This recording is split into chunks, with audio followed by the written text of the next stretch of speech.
17. Ferruccio Busoni. An artist at home. As a man's surroundings and environment are often reflections of his character, it is always a matter of deep interest to get in touch with the surroundings of the creative or executive musician. To meet him away from the glare of the footlights, in the privacy and seclusion of the home, gives one a far more intimate knowledge of the artist as a man. Knowing how difficult it often is to obtain such an opportunity, I can be the more thankful that this privilege has been granted me many times, even with those artists who hold themselves most aloof. I was told Busoni was exceedingly difficult to approach, and the only way I could see him was to call at his house quite unannounced, when I might have the good fortune to find him at home and willing to see me. Not wishing to take him by storm in this way, I quietly waited until I received the following note. While I am not fond of interviews, if you will come to tea on Thursday afternoon, you will be welcome. Busoni is located in a stately Wohnung overlooking the handsome Victoria Louise Platz in the newer western section of Berlin. Madame Busoni met us as we arrived and conducted us to the master, who rose from a cozy nook in a corner of the library to greet us.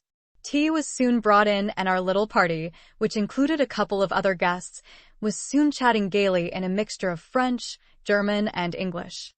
During this sprightly chat, I could not help glancing from time to time around the great library in which we sat, noting its artistic furnishings and the rows upon rows of volumes in their costly bindings, which lined the walls.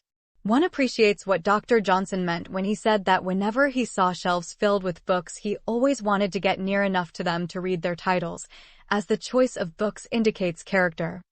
Presently Busoni turned to me. I am composing a rhapsody on American Indian themes. And where did you capture the themes? He was asked. From a very charming lady, a countrywoman of yours, Miss Natalie Curtis. She has taken great interest in the idea and has been most helpful to me. One of the German music papers announced that you are about to leave Berlin and have accepted an offer elsewhere. Was it in Spain? I intend leaving Berlin for a time, he admitted, and will go to Bologna. Perhaps you thought that was in Spain, with a sly side glance and a humorous twinkle in his eyes. My offer from Bologna appears most flattering. I am appointed head of the great conservatory, but I am not obliged to live in the city, nor even to give lessons. I shall, however, go there for a time and shall probably teach. I am to conduct 6 large orchestral concerts during the season, but aside from this I can be absent as much as I wish. We shall probably close up our house here and go to Italy in the autumn. Living is very cheap in Bologna. One can rent a real palace for about $250 a year. Madame Busoni now invited us to inspect other parts of the house. We passed to the adjoining room, which contains many rare old prints and paintings and quaint old furniture. Everything old, as Madame Busoni said, with a smile. In this room stands a harpsichord with its double keyboard and brilliant red case.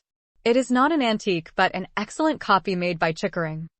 Farther on is a veritable musician's den, with upright piano and with a large desk crowded with pictures and mementos. On the walls hang rare portraits chiefly of Chopin and Liszt.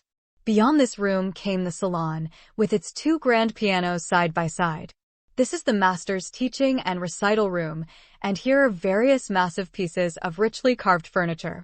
Madame Busoni called our attention to the elaborate chandelier in old silver of exquisite workmanship, which, she said, had cost her a long search to find.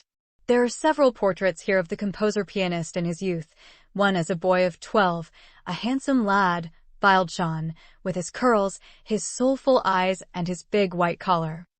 Busoni soon joined us in the salon, and the conversation was turned to his activities in the new field. When you have finished the new rhapsody, you will come and play it to us in America and in London also, he was urged. London.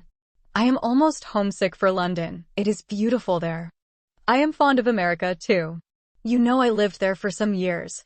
My son was born there. He is an American citizen. Yes, I will return, though just when I do not yet know, and then I will assuredly play the rhapsody.